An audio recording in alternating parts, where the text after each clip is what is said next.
First வந்து ஒரு performance வந்து பார்த்தீங்கன்னா, அது ஒரு ஸ்பெஷலான பெர்ஃபார்மன்ஸை நான் நினைப்பேன். இப்போது 2 விஷயங்கள் வந்து சொல்லுவாங்க. சில பேர் நம்ம ஒரு கூட்டத்தில் இருக்கும்போது, ஓகே இப்படி சொன்னால் ஈஸியாக இருக்கும். பாகுபலி படம் எல்லாரும் பார்த்துருப்பீங்களா? கண்டிப்பாக பார்த்துருப்பீங்க பாகுபலி. அதில் ரொம்ப முக்கியமான ஒரு சீன் எந்த சீன் பார்த்தீங்கன்னா, அந்த அந்த சிலை வந்து அப்படியே கீழே விழும்.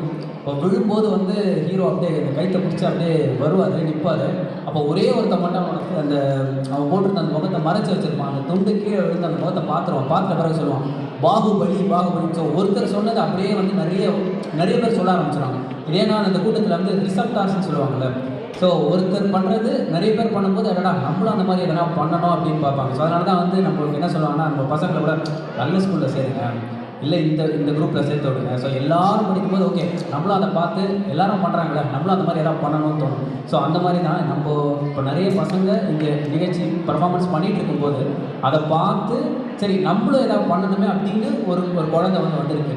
ஸோ அவங்க வந்து கேட்டாங்க, இந்த மாதிரி வந்து ஒரு வாய்ப்பு இருக்குமான்னு. ஸோ இந்த மேடை என்பது எல்லாருக்குமே வாய்ப்பு கொடுக்கறதுக்கு தான். ஸோ அந்த மாதிரி ஆத்ரேயா இங்கே வந்து கட்சியில் ஒரு கதை சொல்லணும் அப்படின்னு சொல்லிட்டு வாங்க ஆத்ரேயா.